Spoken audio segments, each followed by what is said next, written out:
Welcome to my channel Science with Mosmi. Let's start our chapter. Today we are going to start NCERT textbook of science class 6th chapter 15th Air Around Us part 2. If you like the video then please subscribe my channel, like and share it and press the bell icon so that you can get the notification of the latest chapter uploaded by me. So let's start the last part or the second part of the chapter Air Around Us.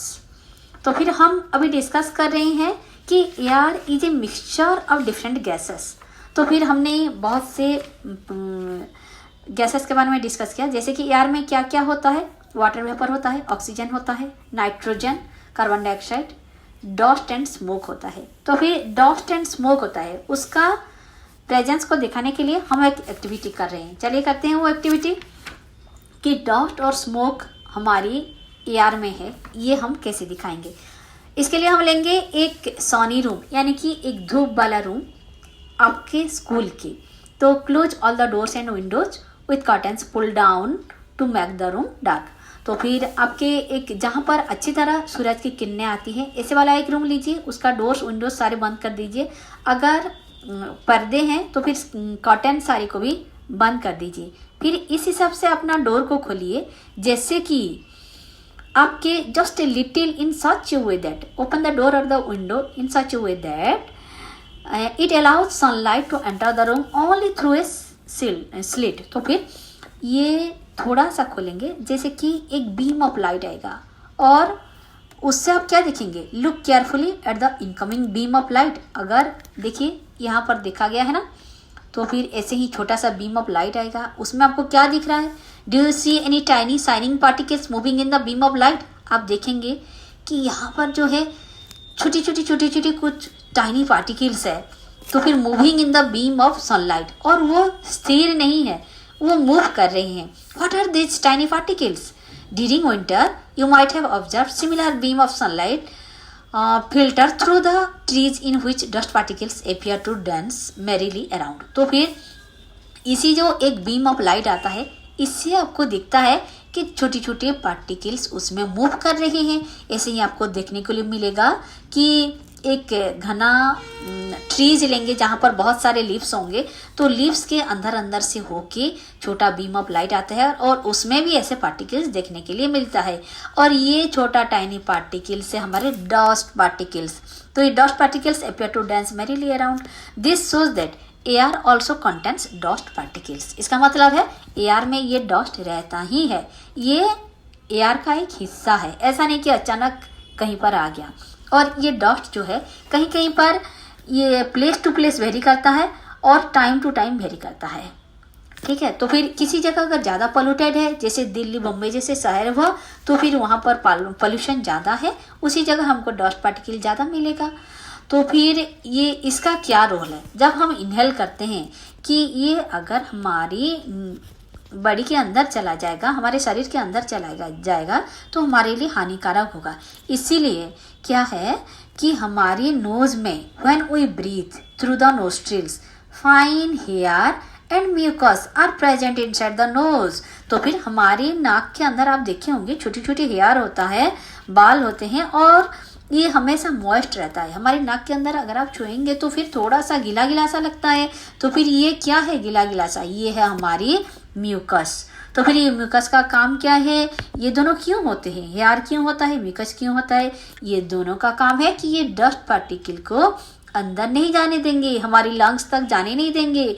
अगर ये चले गए तो फिर क्या होगा, हमारी respiratory system में प्रॉब्लम आ जाएगा। Do you recall being scolded by your. इसीलिए तो जब भी आप नाक से होकर नहीं लेके आप जब मुंह से सांस लेने लगते हो, आपकी मम्मी पापा कैसे डांटने लगते हैं, क्यों, क्योंकि हार्मफुल डस्ट पार्टिकल में एंटर योर बॉडी। अगर आप नोज से लेंगे तब भी ना आप सेफली डस्ट पार्टिकल अंदर नहीं जा पाएगा।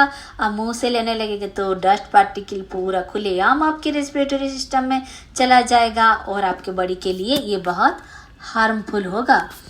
तो अब आप मुंह से बिल्कुल ही रेस्पिर मत करना। We may conclude that air contains some gases water vapour and dust particles. तो हमको पता चल गया कि हमारे एयर में क्या होता है, वाटर वेपर भी होता है और डस्ट पार्टिकल्स भी होता है। The gases in air are mainly nitrogen, oxygen, and small amount of carbon dioxide and many other gases. However, तो हमारी जो कहा गया है कि air is a mixture of different gases, तो फिर इसमें रहता है। और एक बार हमको आपको याद दिला देते हैं, नाइट्रोजन 78%, ऑक्सीजन 21% और ये कार्बन डाइऑक्साइड जो होता है वो 0.03%, ऐसे उसे होके फिर उसमें रहता है वाटर वेपर और सारे।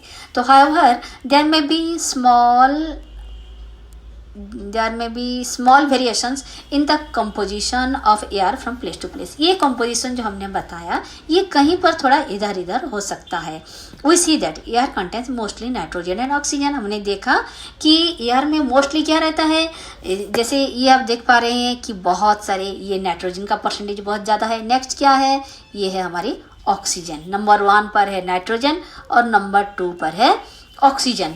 तो in fact this two gases together make 99% of the air. ये दोनों को अगर मिला जाए तो 99% of the air. The remaining 1% is constituted by 1% by carbon dioxide and few other gases and water vapour. Water vapour, carbon dioxide, other gases सब मिलाकर सिर्फ 1%। क्लियर। आइए नेक्स्ट पॉइंट में, how does oxygen become available to animals and plants living in water and soil. तो फिर ये oxygen जो है ये तो हमारे ब्रीदिंग के लिए ज़रूरी है, चाहे वो एनिमल हो या प्लांट्स, सभी के लिए ज़रूरी है। और जो जीव सॉइल के अंदर भी रहते हैं या फिर पानी के अंदर भी रहते हैं, वो सारे जीव के लिए, सभी के रेस्पिरेशन के लिए चाहिए ऑक्सीजन। तो फिर ये कैसे अवेलेबल, किसको कैसे अवेलेबल होता है, चलिए देखते हैं। एक्टिविटी 5 में, take some water in a glass और metal container, heat it slowly on a tripod stand well before the water begins to boil. तो हम ये कैसे करेंगे, जैसे एक कंटेनर लेंगे, एक मेटल इन वाटर ग्लास और मेटल कंटेनर लेंगे और उसको धीरे से हम हीट करेंगे। तो क्या होगा, इसके अंदर की ओर, well before the water begins to boil, तो इसको स्लोली हम हीट करेंगे। तो वो पूरा खलने से, बॉयल होने से पहले हम देखेंगे कि उसका इनर सरफेस में, यहाँ पर आप देख रहे हैं ना, किसी छोटे छोटे बबल्स उसका सरफेस में चिपका हुआ है। ये बबल्स आप देख पा रहे हैं। तो फिर ये बबल्स क्या है, अब द कंटेनर की सरफेस में जब ये बॉयल होता है उससे पहले हम देखेंगे कि tiny bubbles inside, on the inside, भीतर की सरफेस की ओर टाइनी बबल्स, और ये भीतर की ओर रहता है। तो फिर this bubbles come from the air dissolved in water. हमारे वाटर में भी एयर डिजॉल्व होकर रहता है। तो फिर जब हम उसको गर्म करते हैं, इसी एयर निकल आता है बबल के फॉर्म में। When you heat the water to begin with, the air dissolved in it escapes. जब हम वाटर को बॉयल करते हैं, वाटर में एयर डिजॉल्व होकर रहता है, वही डिजॉल्व्ड एयर धीरे धीरे बाहर आने लगता है और यही है वो bubbles. As you continue heating, the water itself turns into vapour and finally begins to boil. तो फिर इसमें जो the water itself turns, water जो है वो बन जाता है water vapour, turns into vapour, और ये वेपर बन के फिर फाइनली ये बॉयल हो जाता है, खलने लगता है। तो we learn in chapter 8 and 9 that the animals living in water use the dissolved oxygen. तो ये बात तो आपको क्लियर हो गया कि animals living in water use the dissolved oxygen in water. ठीक है, अब आपको पता चला जो प्राणियों वाटर में रहते हैं उनको ऑक्सीजन कहाँ से मिलता है, ऑक्सीजन वाटर में डिजॉल्व होके रहता है। ठीक है, the organisms that live in soil. आइए अब देखते हैं जो प्राणियों सॉइल में रहते हैं उनको ऑक्सीजन कैसे मिलता है। तो soil also, the organisms that live in soil also need oxygen to respire. उनको भी तो ऑक्सीजन चाहिए ना। तो how do they get the air they need, उनको कैसे मिलता है, फॉर रेस्पिरेशन, क्योंकि रेस्पिरेशन तो सबको होना है, सबका होना है। आइए देखते हैं, ये भी क्लियर हो जाएगा हमारा एक्टिविटी 6 में। Take a lump of dry soil in a beaker और ए ग्लास। एक ग्लास में हम एक सॉइल का एक लॉम्ब लेंगे और उसमें हम पानी ऐड करेंगे। तो देखेंगे कि पानी और मिट्टी जब मिल रहा है तो भी अंदर से छोटे छोटे बबल्स निकल रहे हैं जो कि कमिंग फ्रॉम द सॉइल से बाहर की ओर आ रहा है। This bubbles indicate the presence of air in the soil. तो फिर हम जब मिट्टी के वो लॉम्ब्स में जब हम पानी ऐड करेंगे तो मिट्टी से होकर बाहर की ओर एयर बबल्स निकलेगा और वो कहाँ से निकल रहा है, वो है सॉइल में पहले से जो एयर था वही बाहर निकल रहा है। When the water is poured on the loams of soil, it displaces, यही वाटर, जब हम वाटर देते हैं यही water displaces the air which is seen in the form of bubbles। ठीक है, तो फिर सॉइल में पहले से ही एयर होता है, जब हम वाटर ऐड करते हैं वाटर सॉइल के अंदर घुसता है और सॉइल के अंदर रख जो पहले से मौजूद हुआ एयर वो बाहर निकलने लगता है। कैसे? बबल के फॉर्म में।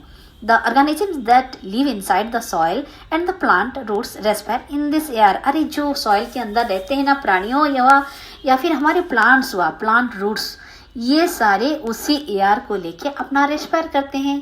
बात क्लियर? तो फिर सॉइल के अंदर भी होता है एयर और वाटर के अंदर भी होता है dissolved air. The burrows and holes are formed in deep soil by the animals living in the soil। तो आपको तो पता ही है कि सॉइल के अंदर भी गड्ढा होता है, तो उसी गड्ढे में एयर भरा हुआ रहता है। तो फिर एयर भरा हुआ रहता है in deep soil by the animals living in the soil. These burrows also make spaces available for air to move in and out of the soil. तो फिर उसी, जैसे कि हमारी सांप हुआ या फिर हमारे रैट हुआ, चूहा हुआ, वो ब्यूरोज करते हैं और उसी में से जो स्पेस अवेलेबल होता है वहाँ पर एयर होता है।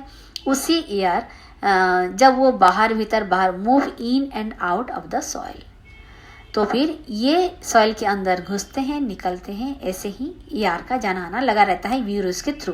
However when it rains heavily, पर जब पानी जोर का बरस जाता है तो फिर इसका हालत ढीला हो जाता है। कैसा होता है? When it rains heavily water fills up all the spaces occupied by the air in the soil। जब जोर का पानी हो जाता है तो फिर चारों ओर पानी भर जाता है, तो फिर water fills of the spaces occupied by the air in the soil। Water घुस जाता है बिल में, ब्यूरोज में घुस जाता है। इन दिस सिचुएशन एनिमल बेचारा तो फिर क्या करेगा उसको, और तो क्योंकि जिस जगह पर एयर था उसी जगह पर पानी भर गया है तो फिर एयर बाहर निकल आया है, तो फिर प्राणियों को तो एयर चाहिए ही चाहिए। In this situation animals living in the soil have to come out for respiration. तो फिर और जीव भी और बिल के अंदर नहीं रह पाता, वो भी खुद बाहर चला आता है। तो इसीलिए आप देखे होंगे ज़्यादातर सांप के कौन से सीजन में निकलते हैं? रेनी सीजन में। क्यों निकलते हैं? क्योंकि सांप की जो बिल है वहाँ पर पानी घुस जाता है, बेचारा रेस्पायर करेगा कैसे, इसीलिए वो आकर बाहर चला आता है और हम लोग उसके पीछे पड़ जाते हैं मारने के लिए, है ना। Could this be the reason why earthworm comes out of the soil? अरे इसकी वजह से तो earthworm जो है, हमारे केचुआ जो है, वो भी बाहर निकल आता है सॉइल से only during heavy rains। और ये कब निकलता है? heavy rains, जब ज़्यादा बारिश होता है तब निकलता है। Have you ever wondered why all the oxygen of atmosphere doesn't get used up though a large number of organisms are consuming it? Who is refilling the oxygen in the atmosphere? अब आपको पता चल गया, चाहे वो प्राणी soil में रहे, वाटर में रहे या लैंड में रहे, कहीं पर भी रहे, सभी प्राणी के रेस्पिरेशन के लिए चाहिए भरपूर ऑक्सीजन। तो इतने सारे ऑक्सीजन इतने सारे यूज कर लेंगे तो आपको लगता है ना कि एटमॉस्फेयर का जो ऑक्सीजन है सारा खत्म हो जाएगा। इतना ऑक्सीजन फिर भरपाई होता कैसे है? चलिए इसका भी आंसर हम जान लेते हैं। How is the oxygen in the atmosphere replaced? In chapter 7 we read about photosynthesis। आपको चैप्टर 7 में हम पढ़ाए थे फोटोसिंथेसिस के बारे में। फोटोसिंथेसिस क्या है? ये है प्लांट्स का अपना खाना बनाने का प्रक्रिया। In this process plants, photosynthesis में क्या होता है? Plants make their own food and oxygen is produced along with it. अरे वाह, तो कमाल की चीज़ हो गया कि प्लांट का खाना भी बन गया और हमको जो चाहिए ऑक्सीजन भी प्रोडक्ट के हिसाब से निकल गया। तो plants also consume oxygen for respiration but they produce more of it than they consume. आप बोलेंगे हाँ प्लांट तो ऑक्सीजन निकलता है फोटोसिंथेसिस में, पर वो भी, उसको भी तो चाहिए ऑक्सीजन, प्लांट को भी तो रेस्पिरेशन के लिए ऑक्सीजन चाहिए। पर ये बात आप जान कर रखिए कि जितना ऑक्सीजन चाहिए प्लांट को रेस्पिरेशन के लिए, अपने रेस्पिरेशन के लिए, उससे कहीं ज़्यादा ऑक्सीजन वो प्रोड्यूस कर लेता है, इसीलिए हम लोग बच जाते हैं। But they produce more of it than they consume, उनको जितना चाहिए प्लांट्स लोगों को उससे वो कहीं ज़्यादा निकल लेते हैं। तो दैट इज़ व्हाई वी से प्लांट्स प्रोड्यूस ऑक्सीजन। इसीलिए तो हम कहते हैं कि प्लांट्स जो है हमारा ऑक्सीजन प्रोड्यूस करता है। It is obvious that animals can not live without plants. तो आप सबको पता है एनिमल्स प्लांट के बिना नहीं रह पाएगा। क्यों नहीं रह पाएगा? The balance of oxygen and carbon dioxide in the atmosphere is maintained through respiration in plants and animals। तो फिर ये कार्बन डाइऑक्साइड और ऑक्सीजन का जो बैलेंस है ये एटमॉस्फेयर में ये कैसे मेंटेन होता है? प्लांट्स और एनिमल्स का रेस्पिरेशन में, and by the photosynthesis of plant.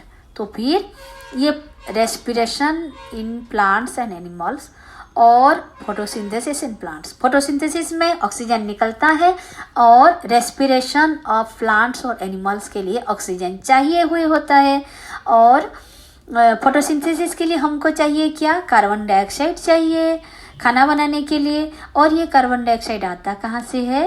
Respiration of plants and animals में ये बायो प्रोडक्ट के रूप में निकलता है। तो फिर ये आउट होता है और उसको फोटोसिंथेसिस के लिए वही कार्बन डाइऑक्साइड जो प्राणियों की और प्लांट्स की रेस्पिरेशन में निकलता है, वही कार्बन डाइऑक्साइड को प्लांट्स अपनी खाना बनाने के लिए यानी कि फोटोसिंथेसिस के लिए यूज करता है। और फोटोसिंथेसिस में वो ऑक्सीजन भरपूर देता है जिसको फिर प्राणियों और पौधे अपना रेस्पिरेशन के लिए यूज करते हैं। बात क्लियर हुआ? This shows the interdependence of plants and animals. तो फिर इसी से आपको इतना तो पता चल गया ना कि ये प्लांट्स और एनिमल्स आपस में एक दूसरे के ऊपर निर्भरशील है। We can now appreciate how important air is for life on earth। तो फिर अभी अब हमको ये बात पता चल गया है कि एयर जो है ये हमारे अर्थ के लिए, हमारी पृथ्वी के लिए बहुत ज़रूरी है। इसका गुरुत्व बहुत ही ज़्यादा है। Are there any other uses of air? क्या ये सिर्फ ये सांस लेने के लिए ही यूजफुल है और बाकी काम के लिए नहीं? चलिए देखते हैं ये एयर की कुछ और uses. Have you heard about a wind mill? और ये शुरू करते हैं। इसके लिए हमको मिलेगा, यहाँ पर बुक में दिया गया है 11 पॉइंट्स दिया गया है। एक के बाद एक हम डिस्कस कर लेते हैं कि एयर की और क्या क्या यूजेस होता है। नंबर 1 होता है कि विंड मिल को रोटेट करने के लिए हमको चाहिए विंड। ठीक है। पॉइंट नंबर 2 कि विंड मिल यूज होता है कि वाटर ड्रॉ करने के लिए फ्रॉम ट्यूबवेल्स एंड। तो फिर ट्यूबवेल से पानी ड्रॉ करने के लिए विंड मिल यूज होता है। थर्ड नंबर पॉइंट क्या है? ये विंड से और विंड मिल से हमको और क्या होता है? विंड के जरिए रन फ्लोर मिल्स। ये फ्लोर मिल जो रन करता है ये विंड मिल की एनर्जी के वजह से रन होता है। तो फिर ये बड़ा मिल भी चला सकता है। और नेक्स्ट पॉइंट है wind mills are also use to generate electricity. Wind mill से हमको इलेक्ट्रिसिटी मिलता है। तो इलेक्ट्रिसिटी तो हम किसी भी काम में लगा सकते हैं अपना। तो फिर ये हो गया हमारा और एक पॉइंट। आइए आगे देखते हैं कि एयर जो है ये हमको ये याच को सेलिंग करने में, यानी कि समुद्र में जब हमारे याच बहता है उसका तो लंबा पर्दा जैसा होता है ना। तो फिर वो कैसे जाता है? वो याच सारे जो हैं वो जितना जोर का हवा बहेगा उनका गति इतना ज़्यादा होगा। तो उसको मूव करने के लिए भी एयर हेल्प करता है। और फिर ग्लाइडर्स, पैराशूट्स एंड एरोप्लेन्स, ये सभी को भी मूव करने के लिए हमको बहुत मदद करता है एयर। तो फिर बर्ड्स, चलिए बर्ड्स की बात देखते हैं। जो सारे पंछियों हैं या फिर इंसेक्ट्स, हमारी मस्किटोज, फ्लाइज, ये सारे इंसेक्ट्स है या फिर हमारा बैट्स है, ये सारे को जो फ्लाई करते हैं, क्यों कैसे फ्लाई करते हैं? Due to the presence of air. Air का एक रेजिस्टेंस पावर भी होता है और एयर होता है तब भी जाकर ये लोग फ्लाई कर पाते हैं अपने आप को बैलेंस करके। ठीक है। और एयर और किस काम में हेल्प करता है? It helps in the dispersal of seeds. ये आपको पता है कि डिस्पर्सल ऑफ सीड्स मतलब क्या है? सीड जब पक जाता है, वो परिपक्व हो जाता है, फिर उसको फैलाना जरूरी होता है। अगर सारा सीड्स अगर पकने के बाद एक ही जगह गिर जाते तो क्या होता? इकट्ठा 10, 12, 15 या मिलियंस ऑफ प्लांट्स फिर नया उग जाता और फिर इन सभी में हो जाता कंपटीशन एयर और स्पेस को लेकर। कि और किसके ऊपर कितना धूप गिरेगा, सनलाइट को लेकर बहुत सारे कंपटीशन हो जाता है। पर डिस्पर्सन ऑफ सीड्स से क्या होता है, एयर की वजह से ये सीड्स इकट्ठा नहीं गिर के चारों ओर घूम घूम के या फिर बहुत दूर तक ये फैल जाता है। तो फिर आराम से एक एक पौधा अपना बढ़ सकते हैं और हमको भी बहुत दूर दूर तक वही सेम प्लांट मिल जाता है। तो फिर air helps in the dispersal of seeds. और एक पॉइंट है and pollens of flowers of several plants. और जो पोलेंस होता है मेल प्लांट्स का, वही पोलेंस जाकर फीमेल प्लांट के ऊपर गिरता है बिकॉज ऑफ विंड्स, तभी जाकर तो ये फ्रूट्स बनता है। तो फिर air plays an important role in water cycle also. अरे लास्ट पॉइंट तो बहुत इंपॉर्टेंट है कि एयर का एक बहुत इंपॉर्टेंट रोल है हमारी वाटर साइकिल में। क्या होता है, हमारी ओशन, लेक और पॉन्ड्स, ये सारी वाटर बॉडीज से वाटर वेपर बनता है। कैसे? It's all because of air. Okay, वो वाटर वेपर बनता है, फिर कंडेंस करके वो क्लाउड होता है और क्लाउड्स होके फिर आपको तो आगे आगे क्या कैसे बारिश होता है और पानी फिर वापस आता है। वाटर साइकिल के बारे में तो आपको पता ही है, ये वाटर का कैसे जल चक्र बोलते हैं। तो इसके लिए भी air plays an very important role. तो this are all the importance of air we discussed. Hope you all understood and you enjoyed my teaching. Okay, thank you. With this, we complete the second part of the chapter. If you like the video, then please subscribe my channel, press the bell icon so that you can get the latest chapter uploaded by me. Thank you.